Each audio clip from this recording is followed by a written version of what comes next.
This lemon is too big to fit the right way, so we're gonna do it upside down because you just improvise. I feel like this is gonna end up on OnlyFans, like me leaning over, chest falling out, squeezing this lemon. This is not suitable for work. So for It Ends With Us, I really like the way my husband dresses, and I also really love the way Gigi Hadid dresses. You know, an odd mashup, I'm sure. I think that the wardrobe was a really critical part of that storytelling, and I'm really, really proud of it. But Yesterday was a fascinating day for me.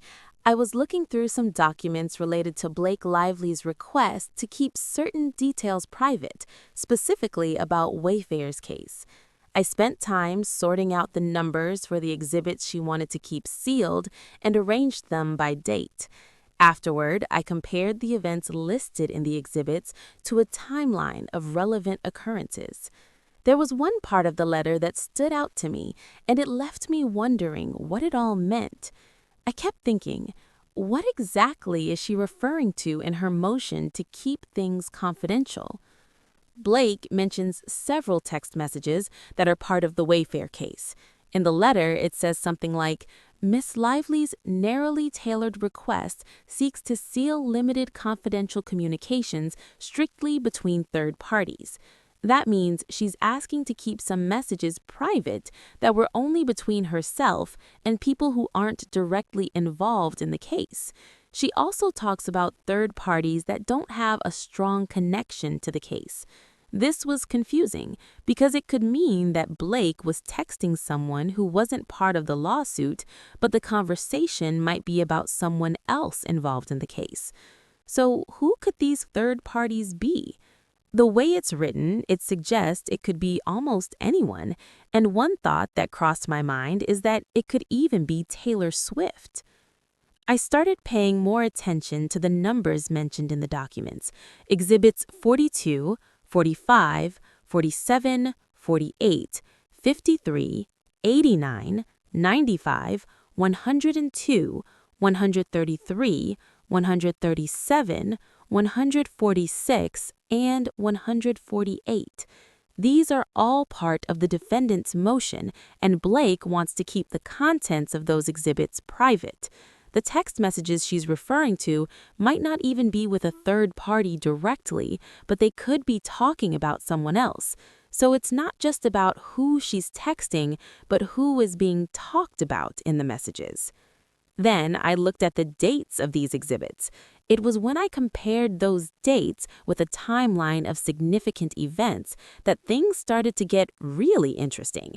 For example, Exhibit 42 is dated February 16th and 17th, 2023, and something significant happened on February 17th. Now, what if I told you that one of the third parties Blake is trying to protect is actually Ryan Reynolds? It seems strange, but hear me out. According to the text, Blake was talking to someone named Baldoni on February 17th about how she wasn't happy with her body and needed to get in better shape. What's more interesting is that she mentioned Ryan Reynolds in these messages. This revelation caught my attention because it suggested that these private conversations, which Blake wanted to keep confidential, could reveal some personal details about her relationship with Ryan. It was fascinating to uncover these connections, especially because they hint at something bigger than just a legal case. The timing of the messages and the names mentioned made it seem like Blake was trying to protect certain private aspects of her life that are unrelated to the lawsuit. It's odd, because when you think of a legal case, you don't always expect personal details about someone's life to be involved, but here we are. The whole thing raises more questions than answers and makes me wonder about what exactly Blake Lively is trying to keep hidden from the public eye. It's clear there's more to this story than meets the eye, and the exhibits and their dates might hold some crucial information. Blake Lively is trying to keep certain texts private, even though they are already part of the public record. These messages, which are part of a timeline of events, are in the public domain. However, in her lawsuit, she wants them sealed permanently. She's asking for information that is already out there to be kept hidden, which raises some questions about why she wants to keep these particular texts confidential. One of the texts she wants sealed says, "Thank you for the voice memo. It is deeply appreciated. You are everything you promised to be as a collaborator. I know my job here, and this piece is a big part of my job. We both understand the assignment as actors in the role, but also as producers and as marketers." In this message, Blake talks about the work they are doing, how it requires a certain look and style, and how both she and the person she's texting are responsible for ensuring the success of the project. She compares their roles to athletes, saying that just like athletes need to be in top shape, she too must meet physical expectations for her role in the film. She acknowledges that this is part of her job and something she needs to focus on, even though it can be difficult at times. In the same message, Blake talks about the challenges she faces, especially after just having a baby. She says she needs time to adjust and appreciates the understanding and support of the person she's texting. She goes on to say, "We're going to kill it and be so fit they have to Lola us to look less banging." Then she follows up with another message saying, "Kicking ass, but it's still a ton of work with a ton of time. What's the chance we can do body scenes at the end of the schedule?" There are several reasons why Blake may want these texts sealed.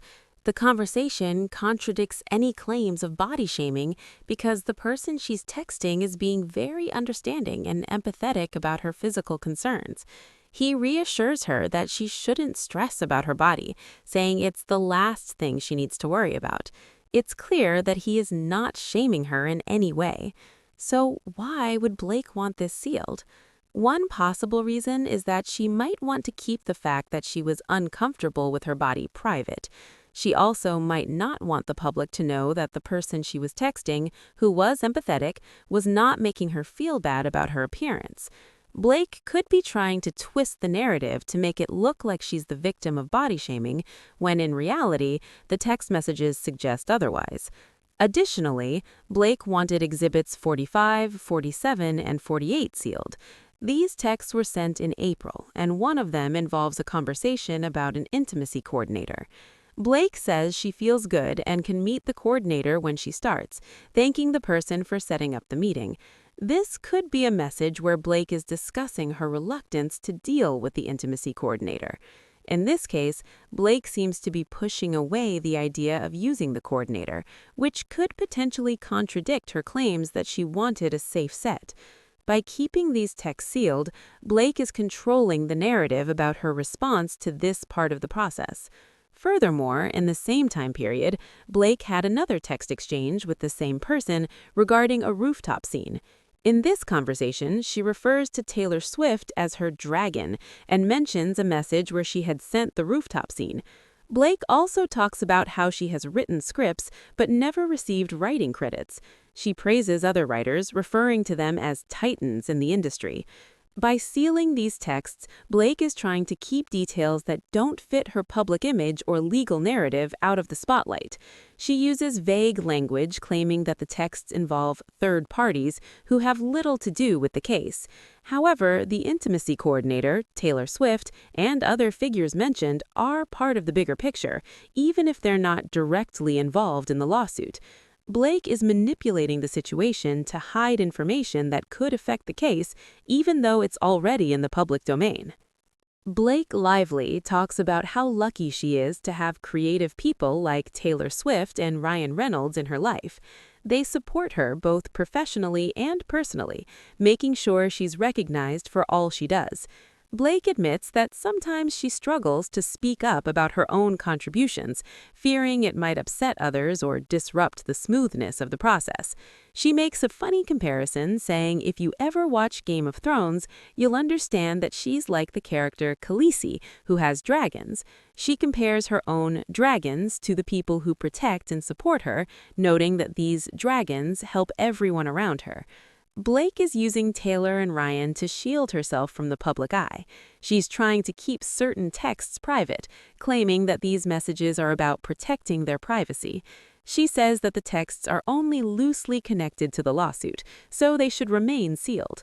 By doing this, she's attempting to use Taylor and Ryan's names as a way to gain sympathy and support, implying that if they're on her side, others should be too. She's trying to keep the focus off her use of her connections and celebrity status to control aspects of the film and protect herself from any criticism. The truth is, by sealing these documents, Blake is trying to hide the fact that she used her famous friends Taylor Swift and Ryan Reynolds as leverage to control things behind the scenes. She doesn't want the public to see that she used their names to her advantage. She also wants to obscure the fact that she lied about her involvement in writing a rooftop scene for the film. The texts she sent to Baldoni on February 14th and 15th show that Ryan wrote the scene, not Blake, which is a significant inconsistency. Blake wants to hide this lie and avoid losing credibility, so she's trying to keep this part of the story from becoming public. There is also Exhibit 53, which Blake is trying to keep sealed. The only thing it might relate to is the intimacy coordinator discussion that took place on the 4th and 5th of April. This is another example of Blake trying to hide her actions from the public, especially since she had shown reluctance to work with the intimacy coordinator. If this text is part of the evidence, Blake likely wants to keep it from being seen because it could harm her case. Blake is also attempting to keep text messages from late May private. These texts likely have to do with conversations she had around May 28th and 29th with Angie Janetti. The issue in these messages seems to be about some grievances she had with the crew. For example, there were comments about her wardrobe, a post-birth video, and complaints about certain members of the crew who she felt should be replaced. The individuals involved in these discussions, including Angie, would be considered third parties, which is why Blake is trying to shield those texts as well. Blake is also hiding communication that relates to a possible HR complaint. She had contacted a Sony executive about filing a complaint, but was later informed that neither she nor the other party wanted to pursue it further. She's trying to keep any communication about this process under wraps because it might show how she tried to control the situation by having certain crew members fired or replaced. This is a clear example of Blake using her position to manipulate the process for her own gain. By attempting to seal these documents, she is trying to hide the fact that she might have played a role in attempting to control the film's production behind the scenes. Blake's actions in trying to seal these documents are highly manipulative. She's working to control what the public and the court can see, all while hiding her real motivations and the ways in which she has used her celebrity status and connections to influence the situation. She doesn't want people to see her as someone who manipulated others to gain control of the film or to cover up the truth about her involvement in key parts of the production.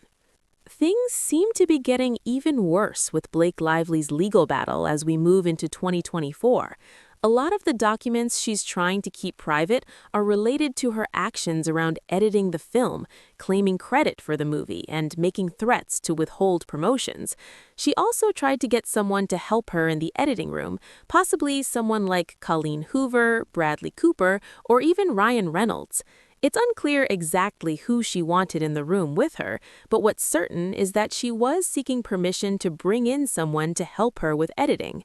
She is asking for these documents to be sealed from dates like May 17th, May 19th, April 23rd, April 26th, and even from June and July, including the involvement of Ryan Reynolds starting in July.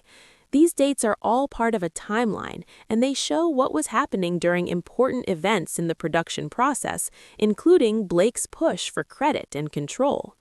One significant event is on April 23rd, when she was fighting to get a cut of the film and pushing her own version of the story. During this time, Blake was also having conversations with people like Todd Black, not even speaking with Angie Janetti anymore. Angie, who had been helping her, was told that Todd would need to speak to Blake because she refused to engage with anyone else. In one message, Angie says that Todd is now the lifesaver and has to be the one to deal with Blake's requests because she wouldn't even talk to him. Angie explains that Todd doesn't have the time to deal with the whole situation as he's managing marketing for 8 divisions and handling other corporate duties. This paints a picture of Blake being difficult to work with and constantly trying to push her own agenda. Blake's actions show that she was trying to take control of the film, but she didn't know how to handle the technical side of editing. She needed help from experts like Todd Black and others. She couldn't edit the film herself, nor could she understand how to make changes, so she was seeking others to help her, but she also wanted to hide these texts to prevent the public from knowing that she was relying on other people to make the film work. The next critical point is May 17th, when Blake had a screening for friends and family. She was clearly speaking to them about her version of the film and wanted to protect any texts regarding her cut. 2 days later, on May 19th, Wayfair was informed about Blake's threat to withhold promotions for the film unless her cut was used.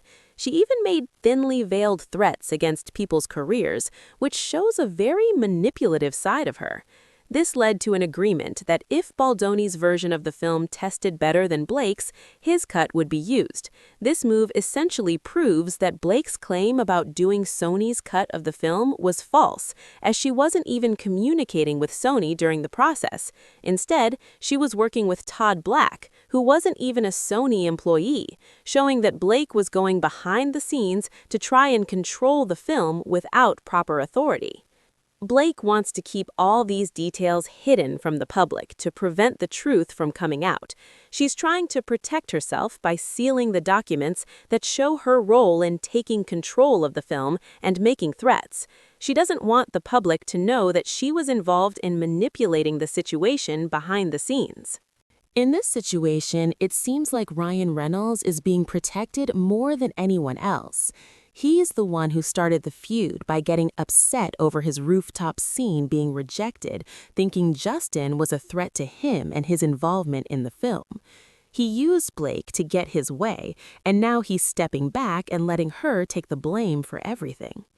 Ryan is trying to make himself look good by claiming he was available for depositions, but he's using his wife to cover up what he did.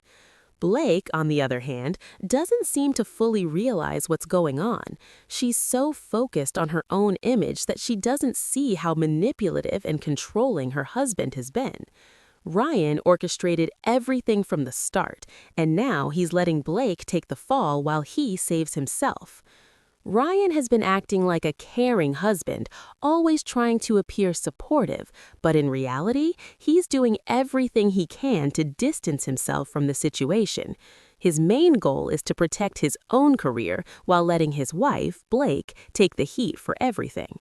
He's been carefully working behind the scenes to make sure that he stays out of trouble, all while allowing Blake's career to fall apart. From the very beginning, his plan was to ruin her career, push her out of the film industry, and keep her at home. The real reason behind this is his jealousy and insecurity over her acting in romantic scenes with other men. He doesn't want to deal with those feelings, so he's been making sure that Blake's career is the one that suffers. Blake is no innocent party in all of this. She plays her own part in what's happening, but the mastermind behind it all is her husband. Ryan has set everything in motion, and now he's sitting back while Blake faces the consequences. What's worse is that he's letting her take the fall for everything while he saves himself. It's manipulative and ruthless, and it's working perfectly for Ryan. By distancing himself and playing the part of the supportive, loving husband, he's hiding his true intentions. Meanwhile, Blake is too blind to see it, and she's continuing down a path that could destroy her career. Ryan has made it clear that he's no longer involved in the situation. He's removed himself from the case entirely, claiming to be an innocent bystander, even though he's the one who started the mess. Blake continues to lie to the court and manipulate the situation, but in reality, it's Ryan who's orchestrating everything. He's pulled all the strings, making sure that Blake is the one who takes all the blame. His plan has worked perfectly so far, and it's clear that he's letting her career unravel while he steps back to protect his own image. At this point, it's easy to see what's really going on. Ryan has turned on Blake, all while pretending to be concerned for her. He's letting her fall apart while he pretends he's just a spectator in the whole ordeal. Blake, on the other hand, seems too oblivious to realize what's happening. She's too wrapped up in her own story to see that her husband has completely turned his back on her. It's a sad and manipulative situation, and unfortunately, Blake is the one who's going to end up paying the price. Looking at their marriage, it's hard to see how it can last much longer. Ryan has already shown that he's willing to let Blake's career go down the drain for his own benefit. Blake, meanwhile, could use this situation to her advantage if she ever decided to leave him. She could claim that her abusive husband destroyed her career and pushed her into a lawsuit she never wanted to be part of in the first place. If she ever chooses to divorce him, it wouldn't be hard for her to paint herself as a victim in the public eye. Ryan may have gotten away with it so far, but his actions have set the stage for a collapse in their relationship. What do you think about this situation? Let me know your thoughts in the comments. If you found this interesting, be sure to like this video, subscribe to my channel, and hit the bell icon so you don't miss any future videos.